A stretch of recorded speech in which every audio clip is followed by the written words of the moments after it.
Hello and welcome to Fantasy and Frame Shoot the Gap IDP show. Justin Taylor, Jorge Edwards, back at you again tonight. Got the America hat on, 4th of July. We are there on the East Coast. It's already that day. I'm just a few minutes behind here in the Midwest, but we're about there. So hope everybody has a fantastic 4th of July weekend. We are talking redraft defensive back rankings.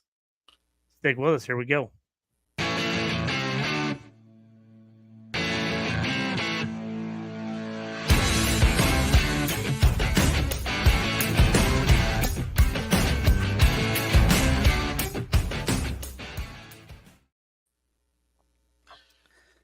Hey, Jorge, thank you for getting back here with me. As I feel like I've been talking forever here and I'm tripping over my words here early going.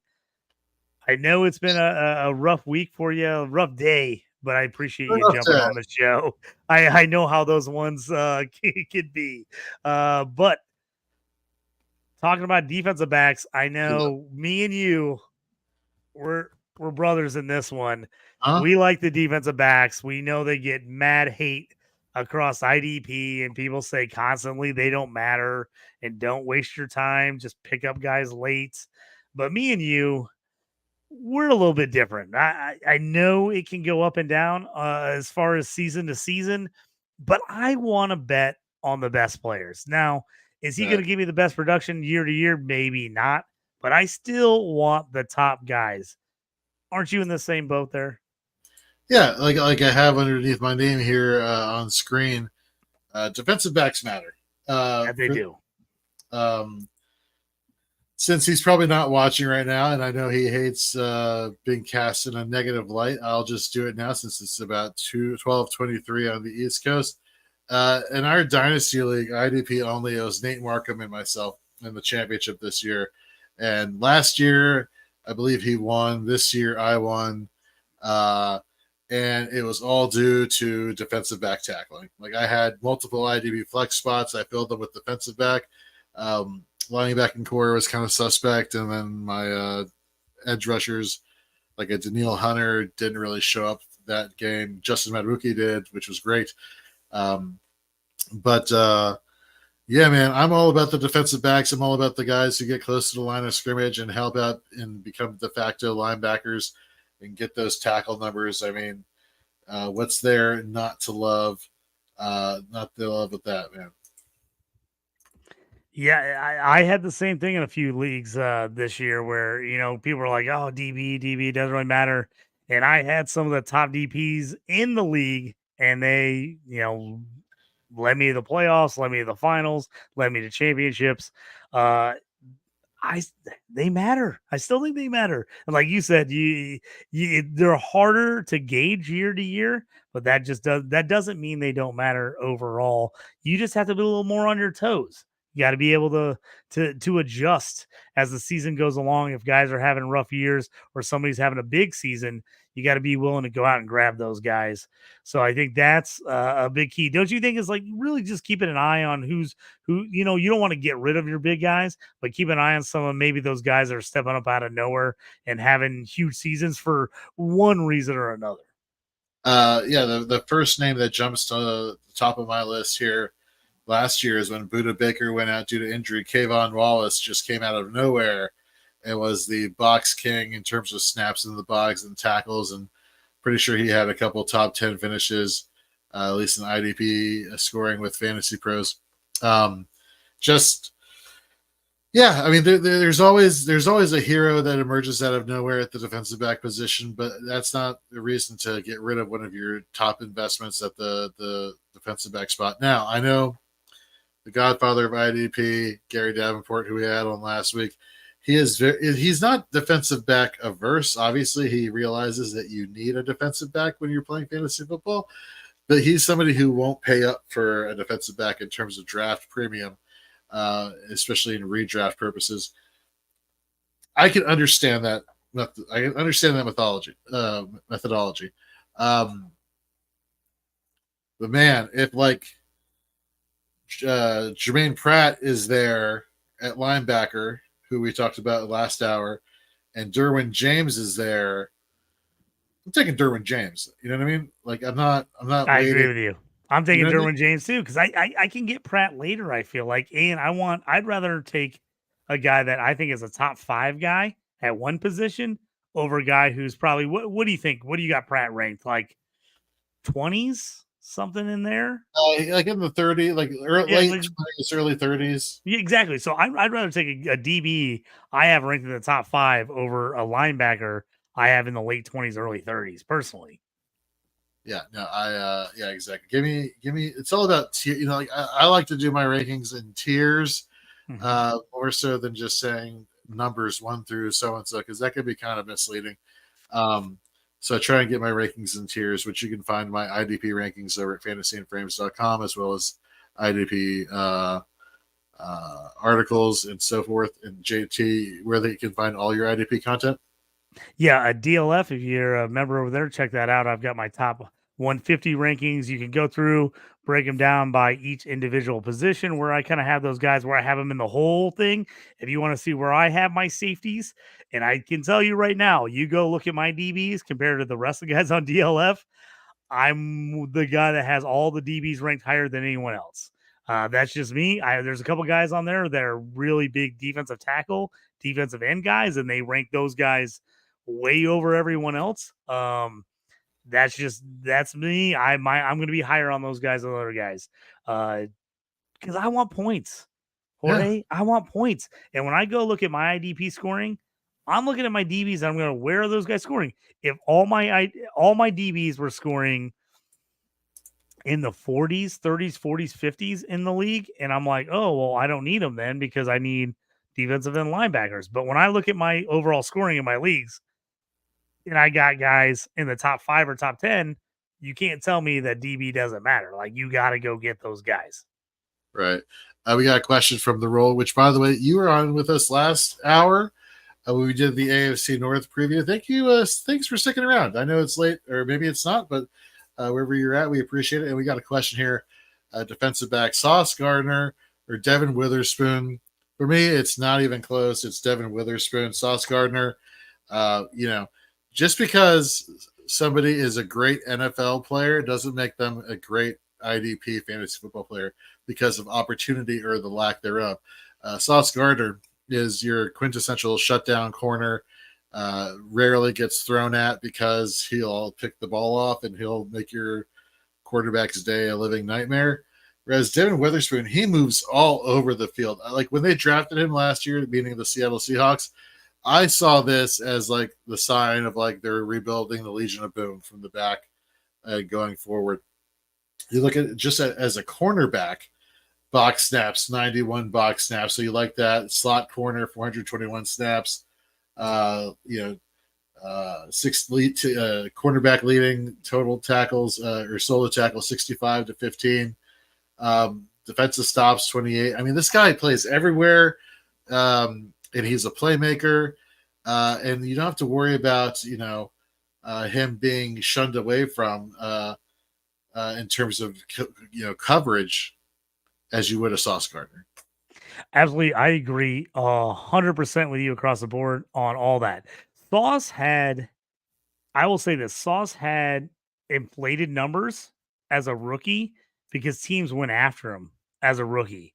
Well, they learned don't go after Sauce. He's a Yeah, shutdown corner. He's going to get picks. So he had really nice IDP numbers as a rookie. He'll never, I would put money on that he never scores as many IDP points in his career again as he scored as a rookie.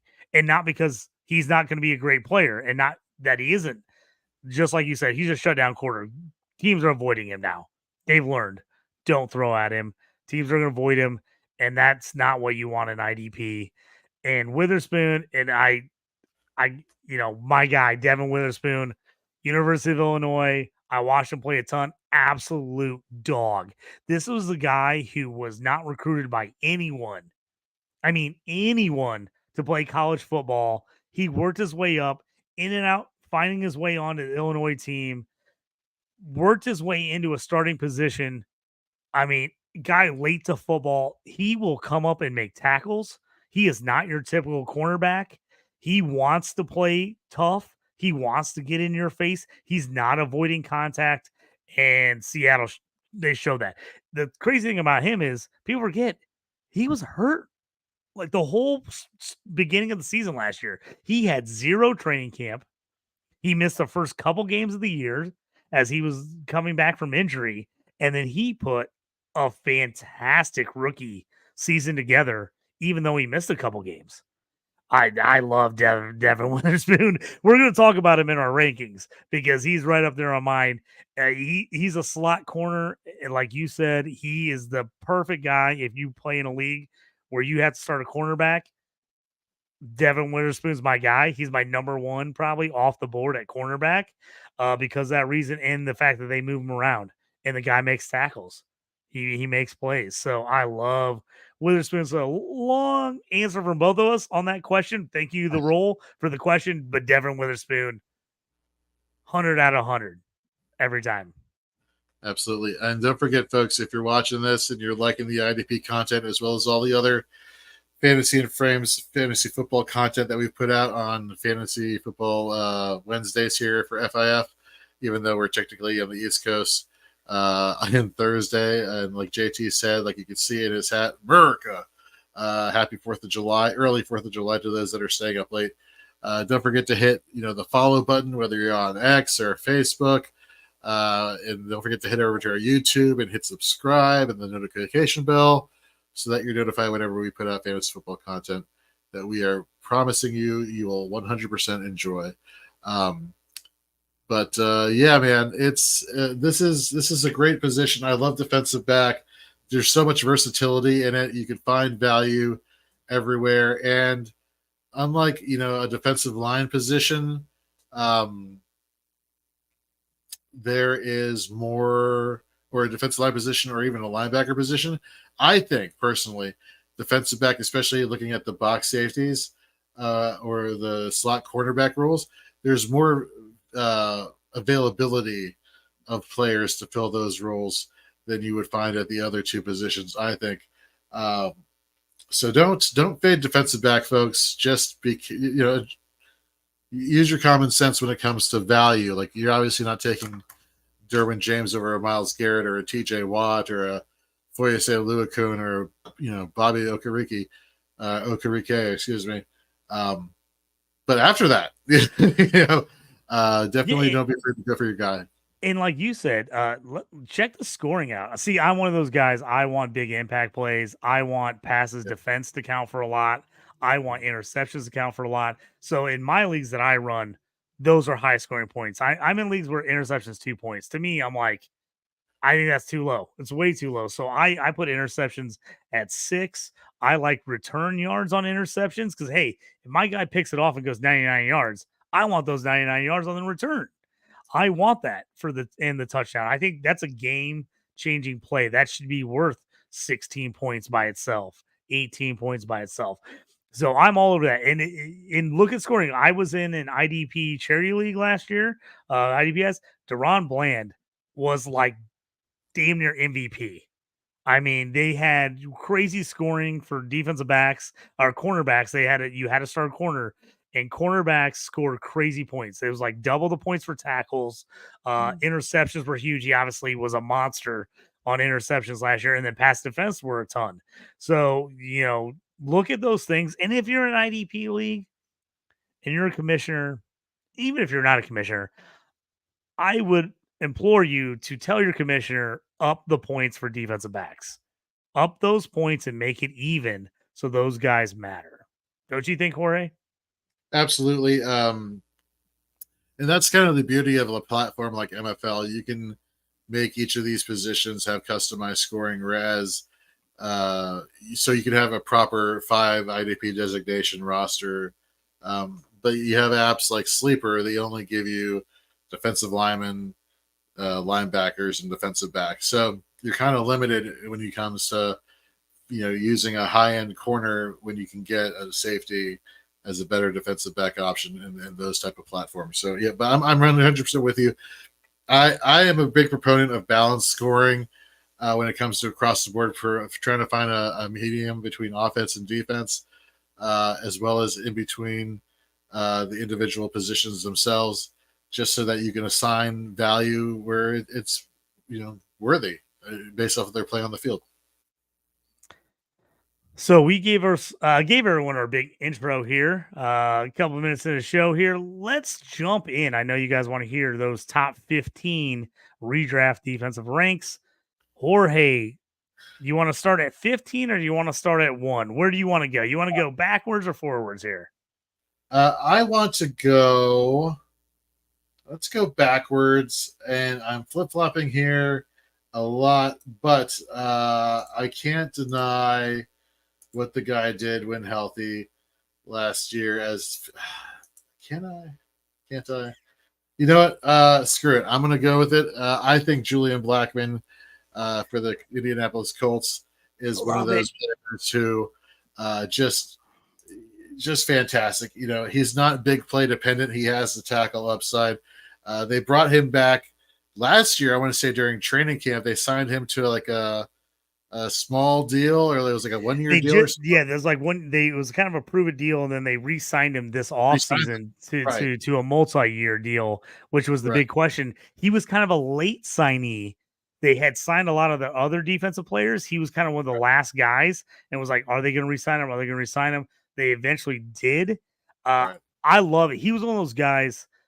They were late to moving into box safety. He started his career at free safety. Right. I liked him at free safety. He was good. He just didn't give the production. They finally, last year was the first year they let him come into camp full on playing box safety. And I thought he was spectacular. Had a couple games he was hurt. The defensive backs for Indy were terrible last year outside of him. I was super pumped to see them bring him back. I love it. I think he's a name flying under the radar. I just really like what he can do. I think that's a great pick, Jorge. I love bringing that name up. I've heard very few people this offseason talk about him. Yeah, no, it's you hit the nail right on the head. That transition from free to strong. We go looking at the alignments here for all of the defensive backs for Indianapolis last year, whether it's a cornerback or a safety.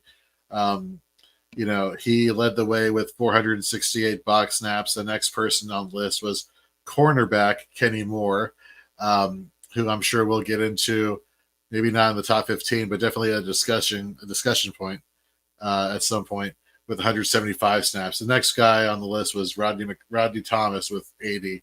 So, and Thomas is gone. He's already gone. I think this is Blackman's role 100%. The big question in Indy is who's playing the deep safety. There's still so Cross is there. I love his athleticism. He originally was drafted to be the strong safety, and they flopped him. So now Blackman took that spot and Cross is back. I think Justin Simmons would be an absolute perfect fit in Indy. That's exactly who they need.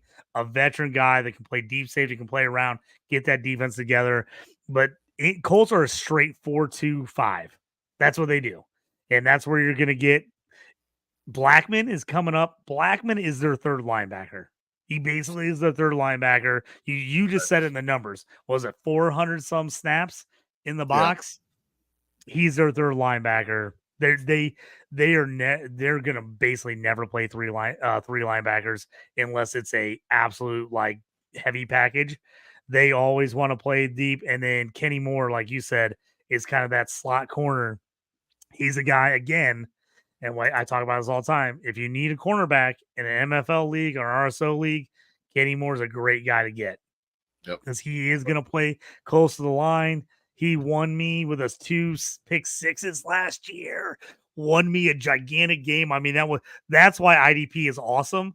That was like one of the most exciting things I've ever seen is Kenny Moore 2 pick sixes in the same game, and just looking at that final stats of what he scored in that game, I was like, that's amazing. It was so exciting. Nice. Who you got at 14? Who do you have at 15? We haven't gotten to your. I guess we can go with mine too here. This is one I really debated on. We talked about in the last hour, and I've got him here. I got Grant Delpit is at 15 for me for Ooh. Cleveland. He's just holding on to that spot. There's a couple guys I have just lower than him that I kind of like better than him for dynasty purposes, but redraft, he for me is probably has he's a little more of a veteran. I got right behind him. I got Reed Blankenship, Dax Hill, and Kenny Moore. And we talked about in the last hour. So if you're listening to us again, Dax Hill's a guy I really like. I'm worried about the Cincinnati, what they're doing. Reed Blankenship at Philly, I like a lot. He is just behind Delpit there. And in a Kenny Moore, I like in if you have to have a cornerback. If you don't, you just playing safeties, then maybe he falls a little bit forward down my list. But Delpit from Cleveland is who I got at 15 right now. Let me ask you a question about Kenny Moore real quick before we get to the YouTube comment here, which we will answer your question, Will. Just give us a second. In a defensive back only roster or option, is it crazy that I have Kenny Moore at 24? I don't think so. Because again, it is tough if you have an only DB, like no cornerback, no safety, only DB. I will tell you, there's like maybe a handful of cornerbacks that I'm rostering in redraft and just DB. Kenny Moore is one of those guys. Right. I have in my home league, we start DBs, have to start 2 DBs, 2 linebackers, 2 DNs, and then we have 3 flexes. So no D tackle, no cornerback. And I have them on my roster and I start them almost every week because of the upside. Now, you're going to have those weeks where you don't get a lot out of them, but man, I've had them win me some weeks with sacks, with turnovers, that type of stuff. So he's definitely a guy. I think even if you're in a DB only, like a sleeper league, I still think Kenny Moore is worth rostering. All right. Let's go to Will Power in the chat, which, by the way, your name doesn't look familiar. So thank you. If this is your first time watching, appreciate it. And if you wouldn't mind hitting that subscribe button, we will really appreciate that. What do you guys think I can get for Montez Sweat rookie pick wise? So just to give you some context, for my redraft rankings for Montez Sweat, I have him at 7 this year. Going to my dynasty rankings for Montez Sweat, I have him at 9. So you're paying a first round pick for Montez Sweat for me. I feel like that's if your scoring's high enough. If you have a kind of a lower scoring IDP, maybe third. If it's a low scoring, but I think you're right. I think if it's a high scoring where if you are a true IDP where the offensive defensive guys are pretty even, Sweat's one of the top guys at the end. I think you're gonna have to trade a decent amount to get him. Sometimes I always feel like sometimes you got to trade for less because not everybody values IDP guys as much as the offensive guys. So I think sometimes you can get them a little bit as a steal. I tell you what I like to do is I like to add those defensive players I'm looking to grab in with an offensive player, maybe a guy not a huge name. And I feel like I can always get better value for my IDP guys that way because it's not a straight 1-for-1 or just this guy for a pick. I feel like whenever I want an IDP guy, if I can make, trade 2 for 2 or a player and a pick for 2 players, I think sometimes that you can get a little bit better value that way. Look at this. Will says, "Oh, I've been here before. Liked and subscribed." All right. Will, you're the man. You are the man. We got another comment from him in the chat. Also, you guys must have seen Dax Hills playing corner this year. Loses a lot of value. It's interesting. I have seen a few things about him possibly being corner. I've seen him listed as a corner on a couple sites. To me, that's interesting on how that's actually going to shake out. Because you go, okay, he's kind of been a box safety, free safety. Does he maybe move up and play that nickel slot? But my issue with that, if you go, I was getting ready to pull up the Bengals depth chart. And I'll pull it up right now. If you pull the Bengals, they've got a couple guys that are kind of locked into that. Mike Hilton, as long as Mike Hilton's there, that's kind of his spot. Is that nickel corner? I mean, he plays the blitz well out of there. He plays the flats well. So I've seen a couple sites have Hill listed as cornerback. I know RSO, perfect example, as I get in my little tirade here. RSO league I'm in right now that's doing a draft, he is listed as a cornerback. If he ends up playing safety, which I think he ends up playing more safety than he does corner, he's a steal if you got to start a cornerback and you get a guy that plays safety. So I'm really interested to see how that Bengals defense, like we talked about in the last hour. If you didn't watch that show, go back and watch that. I'm really interested to see how that defensive back room really works out for the Bengals because they've got a ton of guys and they signed more guys. They got a young guy. I just don't know where all these guys end up when it's all said and done. Right. So that's something I'm keeping an eye on. The roll just keeps rolling with some awesome comments. As a Chargers fan, Quentin Johnson should switch from wide receiver to defensive back if he doesn't start catching the ball. He has raw talent for sure for dropping it. That's hilarious. That's great. I love it. We'll have to check about the coverage skills. He definitely would be a big defensive back. That is for sure. The guy's got some size. He could be like a Carlton Davis and get you a lot of pass deflections or passes defended. So, you know what? Deep safety. That might be his position. He never know. You never know. You remember on those Hail Marys when they'd always put the wide receivers in and play defensive back because they're like, hey, go up and get it. Right. Bam. Quentin Johnson now is just the full-time Hail Mary deep safety. He's out there just knocking balls down. I love it. All right, let's go to our next pick at 14. Again, really, they're so clustered together for me, so it's kind of hard. And again, we're talking early redraft rankings here, folks, so don't hold me to it just yet. Hold me to it in August and late July. But if I had to pick, which I am picking, it's Cameron Bynum for the Minnesota Vikings. And I know some people would be like, Cameron Bynum, he was like tearing it up last year. He was. We saw Brian Flores deploy 3 safeties, Harrison Smith, Cameron Bynum, and Josh Metellus at all times on the field. But when you look at alignment, I think you're going to see some regression from Cameron Bynum in terms of the tackle department, because if you look back to last year as a total, Josh Metellus had 377 box snaps, right, compared to only 186 box snaps for Cameron Bynum. You look at the total tackle numbers, we're in Bynum's favor with 104 versus Josh Metellus, which had 86. So it's kind of one of those things where it's like, what do you believe in more, the tackle production or the opportunity? So if you believe in the opportunity, then you think it's going to correct where Josh Metellus is going to bounce back tackle-wise. If you believe in the tackle, and Bynum's going to regress. If you think it's in the tackle numbers, then Bynum, regardless of his lack of lining up closer to a line of scrimmage, is still going to get you the tackle points. And at the end of the day, we're talking about fantasy. We're talking about, tackles account for a lot of points. For me, it's alignment, which is why I have Cameron Bynum bumped down where I have. I mean, he's still top 15. He's still, a decent safety or defensive back, but I have a little bit of concern just because it is Metellus who appears to have taken over that box role for the Minnesota Vikings.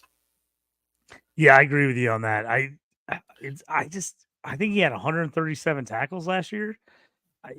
It seems like it's going to be tougher for him to get to that. Minnesota's defense, they were trying to figure out their linebacker core most of the year. I think they get that kind of figured out. I still like him. I'm with you on that. I've got him right in that exact same range. I like him. I don't think he's bad. I just don't know. I don't know if he repeats that. It has a little Jalen Petrie feel to me. He put up those crazy good numbers, and you're like, oh, he's still good, but is he going to be able to put up those same numbers again? That's what I'm worried about. Yeah, no, that is the perfect example, Jalen Petrie, who finished as the defensive back one a couple years ago, basically in every type of scoring format, and last year just faded off the map there. Let's see. Will has a comment here. Let's see here. Just to jog your memory, I'm the guy that traded Ridley, Pittman, Jerome Ford for the 102 and Aiden Hutchinson. Yes, there we go. Now I remember. And that was a great move, Will. I still think that was a great trade. I like that trade all the way around, to be honest with you. Which tells me, based off of the fact that you gave away Calvin Ridley and Michael Pittman and Jerome Ford, that you must be pretty stacked at wide receiver and running back. But hey, think about this. If you went and 1-2 and you got Marvin Harrison Jr., and you needed some DN help, I'll take Marvin Harrison Jr. over Pittman, and I love Pittman. So this is me talking crazy. I love Pittman, but you get Harrison and then Hutchinson over Ridley and Ford. I'll trade Ridley and Ford for Hutchinson all day, as long as it's a high defensive scoring IDP league. So I love that move, Will. Love it. I'm pretty sure I loved it when you asked us about it the last time. So I'm all in about that. Okay. Let's go to your jump 14. I'm with you. I'm on Bynum on 14. Okay. So let's jump to 13 for you.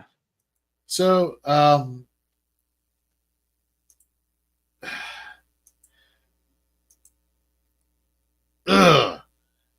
know it's tough. I got a couple cornerbacks in here, which is gonna surprise some people in my next couple picks here. So I know this one. I really struggle with this too. Doing redraft, like looking at these guys. I was trying to get my mind out of Dynasty and be like, who should I be taking? And it was very hard for me to kind of like get myself out of that Dynasty. And I'm like, okay, I like that guy in redraft. And I'm like, man, I really love him in Dynasty. I like him in redraft too. So my rankings are very Dynasty centric, but I'm trying to look at it as a redraft format. So I'm going with Jesse Bates here for the Atlanta Falcons. I really like what he did. I mean, he started off the year just on fire. But Richie Grant's there. Richie Grant, to end the season, had a lot more box snaps than Jesse Bates. But if you look from weeks 10 through 17, it was Bates who started taking over more of the box role, and you saw that for fantasy production in terms of tackle numbers. We go back to week 10, 13 tackles, then week 11 by 12, 7, 9, 10, 6, 11. And then week 18 finished with 4, whatever, yeah. I like Bates. I like Bates more than you. Actually, I think Bates in Atlanta has really found himself, because I think they've let him become like Minka in Pittsburgh. And the fact that he can roam a little bit. Yes, does he play deep? But he does come up and make plays. They're kind of letting him roam the field a little bit more, so he's not playing just that deep safety. I really like him. I have him high. I'm not sure. I think I maybe have him too high for redraft rankings right now. Bates is at number 8 for me. Okay. In redraft. So I've got him up there too. I just like what he did. And, honestly, for me, part of that deal is I don't love Atlanta's defense. And I just think he's going to continue to have to make a lot of plays, because I just don't think they're that great in front of him personally. Well, they're missing what's called the defensive line, which can kind of be difficult. That does hurt. Yeah. Wow, Will, you are an embarrassment of riches. Going back to the wide receivers he traded away, Ridley, Pittman. He's like, I got Justin Jefferson, Amon-Ra, Waddle, AJ Brown. Just shut up, dude. Like, that's a guarantee. You have to make that trade. I don't know if he ended up taking Marvin Harrison. And he says he also has Puka. So I mean, he's loaded. So yeah, that's an absolute make that trade. Get the 102, either get a QB or get Marvin Harrison Jr. plus Hudson. I hope you're crushing that league, because that's a good looking team so far. you must have nailed your startup draft, or you accumulated draft picks like nobody's business. But kudos to you, Will. Very, very awesome. Okay, so who do you have as your 13? At 13, I've got, and this is going to be a little weird because he is a nickel slot. I like Brian Branch. Going into his second year for the Lions, he made plays last year. I think more and more they're going to get him involved. I think they liked what he did. He played close to the line. I think they're going to make adjustments on defense. I think that they're going to give him a chance to really open up this year because he was really impressive as a rookie. I'm just on him. I'm high on him, and maybe this is my dynasty seeping in, but I like Branch a lot. I just think he's a guy that could end up making a lot of plays, and I think the Lions are going to be a lot of shootouts. I really do. So I think he's going to have a lot of opportunities to pile up stats. Love it. I love it. Let's go to now our number 12. So this is interesting because, again, Nate Markham, who's our director of IDP here at Fantasy and Frames, he made a trade with me where he was basically throwing in my number 12 pick as like, ancillary crap just to make a trade, right? Just he gave me an elite edge rusher in exchange for, he gave me Daniil Hunter, who I wanted as an edge rusher in exchange for, who was it? It was Drake Greenlaw and this player who's my number 12, who's coming off of an ACL injury, but I think he'll be back to form, which is Talanoa Hufanga. You look back through weeks 1 through 10, he led all safeties and box snaps with 127, had a missed tackle rate of 8%, which is great. Solo to assist, 42 to 10 in tackles department. He got up. He started off strong, week 1 with 16.5 points. Then he had a bunch of duds, 5 weeks in a row with single digits. Then all of a sudden you started seeing the 9-point games, the 10-point games, the 7-point games with the interception, and then week 11, that's when he tore his ACL versus Tampa Bay. So it was, the trend was there. I really think that they keep using him in the box safety role. No offense to Jair Brown, I'm not ready to give him the anointing oil, as Bill Parcells would say back in the day, just yet. And I'm also not a huge fan of Tayshaun Gibson Jr. filling in that box safety role full time. What about you? Is that a little rich for you, or what do you think about Hufanga? I'm even richer on him. I love him. Nice. I got him at 9. I think he was gonna have a big year last year if it wasn't for the injury. I like what they have on defense. I just like him. I think he comes back and it ends up being really good. Obviously, this might be a little my dynasty mind in there, but I just think he's a playmaker. When I watch him play, he's all over the field. And again, you're not always going to get those numbers from defensive backs, but I want the guy when I'm watching a game, I'm like, I always see him. He's always in the screen. He's always near the ball. Those guys are going to make good things happen. He's one of those guys. I like his game. I just like the way he plays. Man, when first couple times I saw him, Will, and I didn't want to say it, but because Will popped it up here, I'm gonna say it. He says he's Palomalo 2.0, and I know he does. He reminds me of Troy Polamalu so much. He's that type of guy. I know, obviously, Pacific Islander, so that brings it into it. But I just think he has the hair. He's just that guy. He plays wild and free and loose, and it reminds me of him. And he's just one of those guys. I just think he's going to continue to get better as he learns the defense. And I want a guy that's on a good defense when you're a DB, because if you got a good defense in front of you, that means you're going to be free to make more plays. The guys that are playing nervous and playing back are the guys that everybody in front of them sucks. And they're like, I got to save a touchdown. And they're like back here trying to save a touchdown, where I know I got guys in front of me who are going to make plays. I'm running around, sprinting around, trying to make plays. That's what I get out of him. I'm probably a little high on him, to be honest with you, but I really like his game. And again, for me, when it comes to DB, especially in the leagues I'm in with high scoring, I want those guys that have a chance to make a ton of impact plays, picks, forced fumbles, fumble recoveries, defensive touchdowns, and he's one of those guys that's always going to be in that mix. Little side note. So, one of the things I am most proud of in that Dynasty League is not so much the winning of the title, which is obviously a good thing. It's my ability to create really good team names.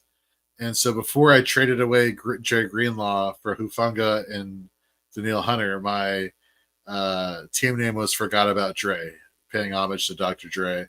When I got Daniil Hunter on my roster, I changed it to Daniil before Zod for those Superman 2 fans out there from the 80s.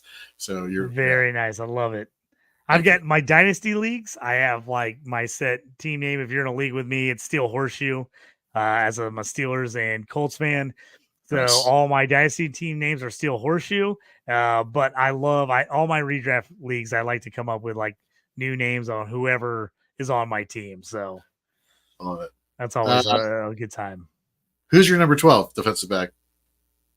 Number 12 for me is a guy we talked about earlier, Devin Witherspoon. I love Witherspoon.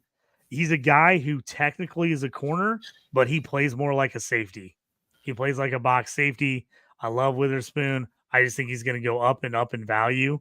I really like him. He's another one. Like I said, he's a handful of guys. Him, Branch, Kenny Moore, guys that technically are cornerbacks that I don't look at the cornerback label for them. I count them as DB.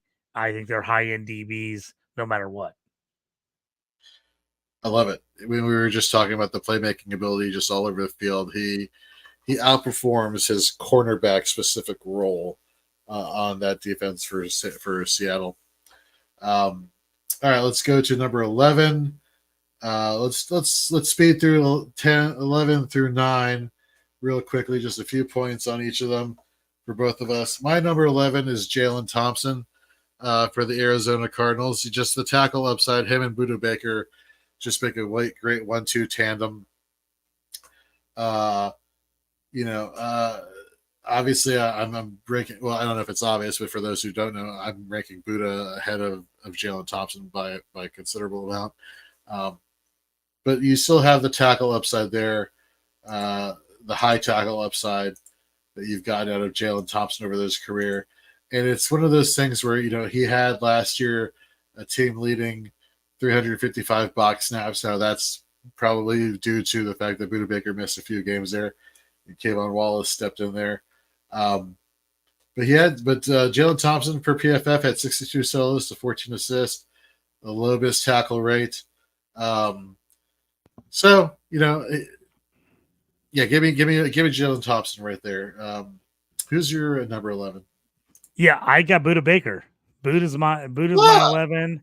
I probably have him slightly too low for redraft purposes. But I do like Buda right in there. Thompson was just outside of my top 15. He was in my top 20. I got Buda at 11. Like I said, I got Hufanga at 9, and my number 10, Julian Love. Okay, so my number 10 is Jeremy Chin. I think him coming to Washington is going to re-unlock his box safety potential with Dan Quinn. I love him there. There's a tackle box snap potential into the tackle upside there. Were you going to say something? Or? No, I was just going to say I like Chin. I'm slightly worried about just because of the last couple of years, but I think he has the highest upside of any of these guys in the fact that he's going to a new team, and I think they're going to use him correctly, and they wanted him bad. There's reports out there that the Steelers wanted him, and he went to Washington because he specifically wanted to play the role that Dan Quinn had designed for him. So to me, he's worth taking a chance on. If you're kind of out on him because he didn't perform the last couple of years, I think this is the year to be back in on him. And then my number 9 is Xavier McKinney, new Green Bay Giants strong safety. Had such a productive year last year. And we were waiting for McKinney, who had been playing free safety for so many years, finally kind of assert his dominance for the Giants and got that big contract for Green Bay. So yeah, that's my 11 through 9: Thompson, Chin, McKinney. All right, let's get into the big ones here. Who's your number 8 defensive back? 8, I had Jesse Bates that we talked about earlier. Okay. I had Jaquan Brisker at 7 and Kyle Duggar at 6. What do you got in that range? So 8, I have Josh Metellus for the Minnesota Vikings, just because of the box snap alignment, and I think that tackle number will correct itself for the better. For number 7, I love Kyle Duggar. I'm a Kyle Duggar fan, been for years. Him and Jabril Peppers make a 1-2 tandem there. So we got Kevin here in the chat. When does Justin sleep? I don't know, but he's dragging me along with him. All right, because I'm losing sleep too, talking about fantasy football, and I love it. We were just laughing because me and Kevin are in a draft right now, a CFF draft, and it's like if it gets to me at like 3 a.m., I'm all over it. But if they don't get to me by like 3 or 4 a.m., then everybody's waiting because everybody gets up at 7 a.m. They're all picking, and I'm like sleeping until like 9 or 10. And they're like, well, Justin, like everybody's tagging me, like, where are you? I'm like, dude, I was up ready to draft at 4, but now I'm asleep. So it happens all the time. It's not my fault that you all didn't have the dedication to get up early at that early. I'm with you. Don't give him a hard time, Kevin. I'm right there with you. I love, for me, so I'm ADHD, so coffee actually calms me down as opposed to hypes me up. So I'll be drinking coffee at 1 o'clock in the morning. So I love it. See, I'm one of those people. I don't drink coffee in the morning. I'm a night drinker. If I'm going to drink coffee or I'm going to drink like an energy drink or something, I drink it at night because I'm used to working all night long. So middle of the night, that's when I drink it as opposed to everybody drinks it in the morning. So a little different. So of course you can catch Kevin on the Devi Royale. And I believe he's got a partnership with Fantrax now, so check that out. Yep, definitely check that out as well. Yeah, if you're into CFF or C2C, any college stuff, Deve Royale is the place I go to all the time. We've got a bunch of leagues starting up on Fantrax with the Deve Royale guys, me and John McGlynn, who are also do the show here on Fantasy and Frames. We do a show on Fantrax as well. So if you're into college football, Fantrax is the spot, so go over there and check that out. We've got a lot of leagues starting up. Super, super fun. And and of course he's joined us on our Dynasty show here, Dynasty 365. And so Kevin, we had you on, I believe, a month ago or a month and a half ago. We'd love to have you back on as the rest of the calendar year and future calendar years progress. So thank you very much, and thanks for joining us so far during the stream. Okay, let's get into 6, 5, and 4. Why don't you start us off here with your 6, 5, and 4 defensive back here? Yeah, so I had Bates at 8. I had Jaquan Brisker, who I call Brisket, is my nickname. I'm the only person that calls him that. And the reason I call him that is every time I text my friends that are Bears fans, it immediately changes his name to Brisket instead of Brisker. So instead of Brisker, it says Brisket because I own a barbecue restaurant. And immediately changes it.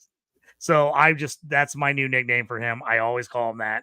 And I love it. I feel like it fits. It's great. Everyone needs to start calling him that. I'm going to push for it. But I like him a lot. A little bit of down here last year with production wise, but I think the Bears are getting better. I think that he really fits that role this year. I think they're going to get him more in the box. I think they're going to be another team that goes a little more 2 linebacker, a little less 3 linebacker this year. So he's a guy that, despite the numbers last year being a little bit lacking, I just love the talent. I think he's going to be really good. Which number defensive back was that for you? I had him at 7. I had Duggar, who we talked about, at 6. Okay. All right. So at 6, I have Micah Fitzpatrick. We talked about him earlier as far excuse me, as far as being one of the most versatile free safeties Despite playing in coverage, he plays close to the line of scrimmage. He gets you those tackles. Much like a Witherspoon at corner, like you were talking about for Seattle just a few moments ago. At 5, I have Kyle Hamilton, Baltimore Ravens, and I'm surprised I have him as low as that.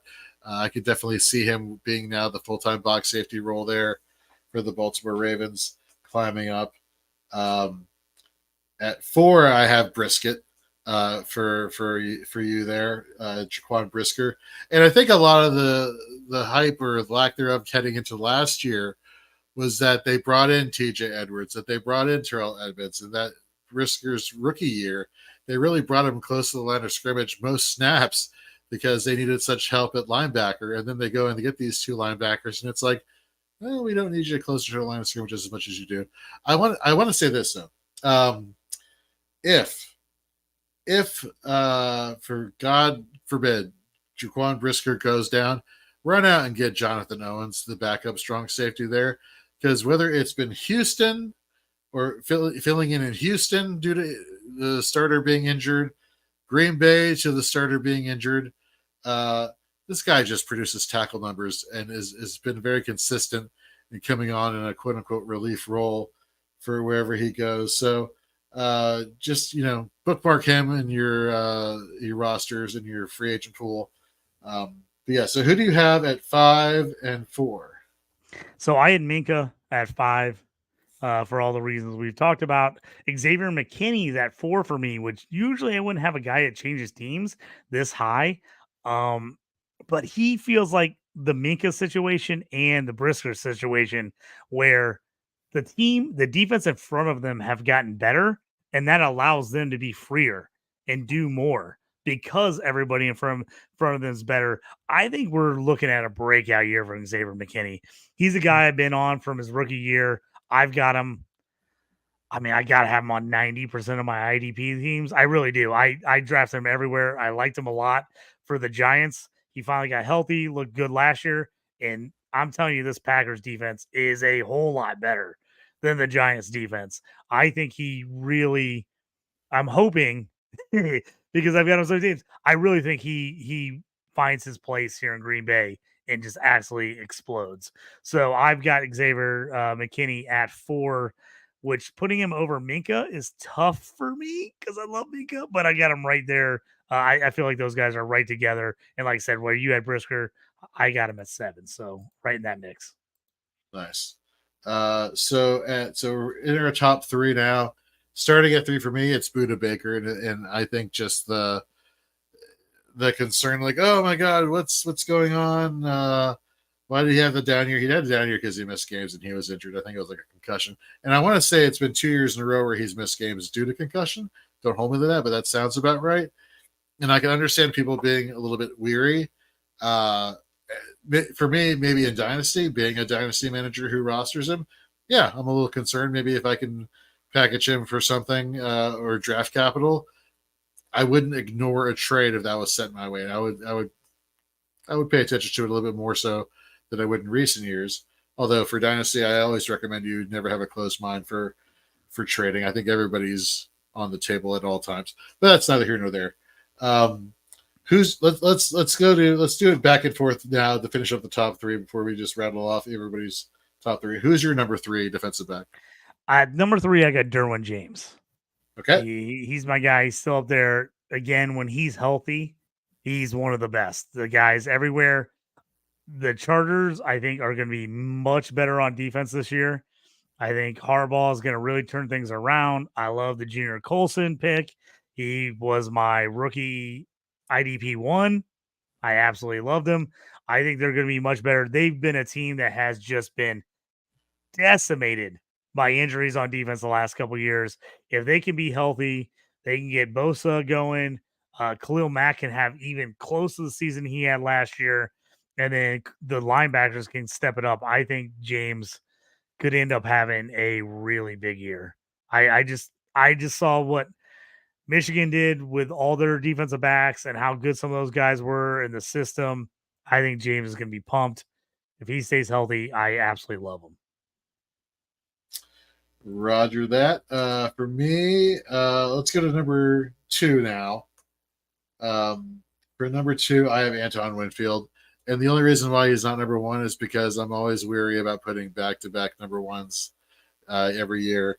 But he was the DB1 for most people in most IDP leagues. Role is not going to be changing in Tampa Bay, so I'm really optimistic about what he'll be doing there. He plays in a division that's not exactly what I like to call good in the NFC South, so I think he's going to get plenty of opportunities in these divisional games as well as other games going forward, because I think the tougher the competition for Tampa Bay, I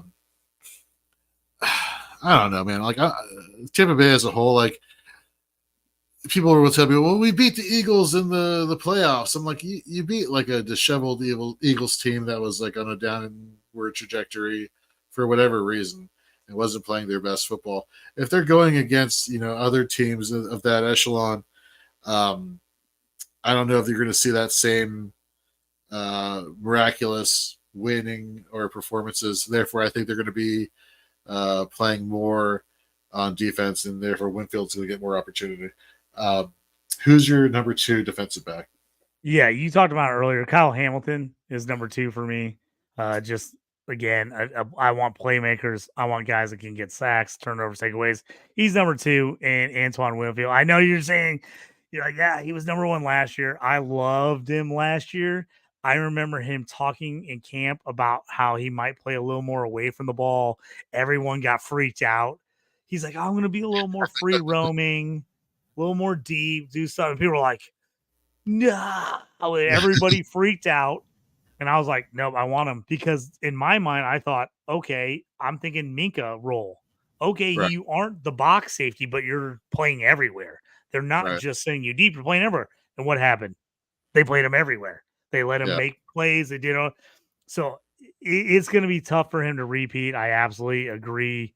It literally never happens for defensive backs in IDP, but I'm willing to take him anyway, because again, if he finishes not number 1 but top 10, I'm in on top 10. If he still finishes top 10, I'm good.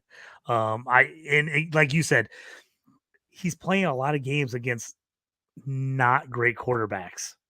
He's Right. gonna have opportunities to make some plays, and I just like where he's at. I think they're gonna be in a ton of close games. Tampa Bay's not blowing anybody out. Their defense is gonna need to make some takeaways. They're gonna be able to do some things. So I'm still in on Winfield. Who do you got number 1?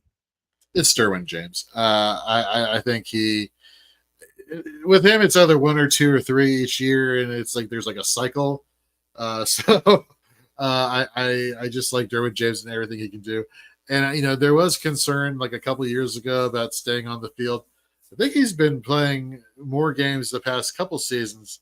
I don't think he's missed as much as he had been previously since they moved to SoFi. In fact, I think that's like one of the quirky nuggets I found the other day. Like since they moved to SoFi, that he's been playing better. Which I need to go tour that stadium because I hear it's hilarious, or hilariously awesome, I should say. Yeah, so I have Winfield 2 and then Derwin James at 1. So, yeah, so folks, that's going to wrap up our early top 15 IDP defensive backs. Obviously check out our rankings, throughout the rest of the summer, as we'll be making modifications as well as going further down in our rankings and giving you everything from a DB1 to a DB3, 4, 5, giving you little nuggets in terms of DB values that you can find here, like the Jonathan Owens nugget I just gave you a while ago over Jaquan Brisket, aka Jaquan Brisker. I'm never going to stop calling him that. Thank you very much. I tell you, it was a complete accident, but every time I texted on Sunday to my friends, I love Brisker. He's awesome. It always changed to Brisket. And so nope, he's Brisket now for me. I love it. Okay, so for those East Coasters, thank you for staying up late. You guys are champions.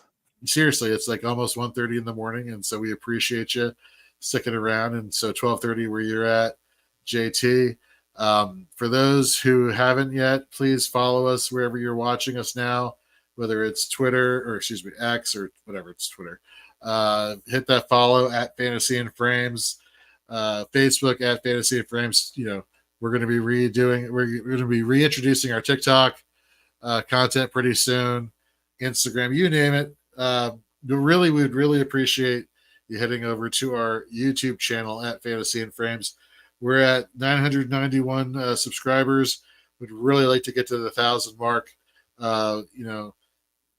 pretty soon, sooner rather than later. So if you could help us do that, and most importantly, we want to earn your subscription with the content that we put out here, and hopefully we've done that, tonight as well as other nights, whether it's podcasting or live streaming or mock drafting. Hopefully you're enjoying what we're putting out there. So please give us that subscription and hit that notification bell so you're notified when Fantasy and Frames drops fantasy football content. Anything planned for the 4th of July for you, JT? Yeah, happy 4th to everybody. Gonna go to a car show in the morning. My family, we're big into cars, classic cars, so we're gonna go to a car show. There's a big one near us every year on the 4th of July. And then this weekend, headed to Cincinnati. Scott Fishbowl live draft on Saturday. My first time being in Cincinnati in like 30 years, to be honest with you. I haven't been there since I went to a Bengals Jets game as a kid. So pumped to be in town for that. I couldn't do the Chicago live draft, which is what I've done the last couple of years because of another car show and wedding conflict. So I jumped in the closest one. Cincinnati was the one. So pumped to see a bunch of guys that I know online. I've met in the fantasy space, but I've never met them in person. So pretty pumped to do that on Saturday and check that out. Going to take the kids with us. I think we're going to hit up a Reds Tigers game as well. So my mom's family was on for Michigan, big Tigers fans. So kind of pumped to check out that. I've never been to the baseball stadium there. So looking forward to that. So it's going to be a fun little weekend ahead here. And I'm going to keep drafting. I'm in 10 drafts right now. I'm just going to keep drafting. Just keep plugging away. Love it. I love it. Yeah. So one of my buddies, one of the OGs here at Fantasy and Frames, who doesn't do content anymore, but he's always there whenever you need him. His name is Ken Sonnenberg. He is taking part in a cheesesteak eating competition around noon Eastern time, where it is a 2-pound cheesesteak. First one to finish gets free cheesesteaks from this restaurant for the rest of the year, or for a calendar year, one of the two. And he was telling me that last year, the person who won the competition downed a 2-pound cheesesteak in under 4 minutes. So that's insanity. I can tell you right now, I would be dead last in any eating competition. Everyone knows me. I eat slow as can be. I eat everybody. I'm one of those guys. I'm probably on bite 5 by the time half the people are done with their meals. I eat slow, steady. I don't rush through my meal. My meal is probably cold by the time I finish it most of the time. I would lose at any kind of eating competition whatsoever. Yeah, I'm a little conflicted because today was a long day, and my wife is taking her sister to Hershey, Pennsylvania to go see Justin Timberlake for her early birthday present. So living the bachelor life. Another JT. I used to get a lot of JT when I was in high school when NSYNC was big. I dyed blonde curly hair like him, and everybody gave me a hard time. I'll have to post a picture on the Slack at some point so you can see it. It'll be hilarious. But yeah, I used to get a lot of Justin Timberlake from people. Obviously, I'm not as good looking as him or as talented, but I used to get a lot of that just because of the hair. So it was pretty funny. I love it. But I'm conflicted because I'd love to go cheer on my guy, ruin eating cheesesteaks for me for the rest of my life, with him just shoveling everything to his face. But my dog Penny, I kind of want to spend some time with the pup and just hang out. And so I don't know. We'll find out what happens tomorrow. And then Scott Fishbowl live in DC. Get to meet up with a few brand owners, creators for like Fantasy Six Pack. So Joe Bond, and then Going for Two, Jeff Lambert. So looking forward to hanging out with those guys and just taking part in the Scott Fishbowl live draft. I've never done a Scott Fishbowl live draft before, so it should be awesome. You're gonna love it. I actually was thinking I got to get out there. I used to live in DC. No, yeah, for a while. you use, I might have to put that on the list. Is maybe I sign up for the DC draft next year and I fly out and go to the DC draft. well, you'll always have a place to stay here, buddy. Just say the word. But yeah, anyhow, so hopefully that is a good time, and hope you all have a safe and happy 4th of July and have a great rest of your week and weekend. So for JT, I'm Jorge. We'll see you next week on Shoot the Gap. Take care.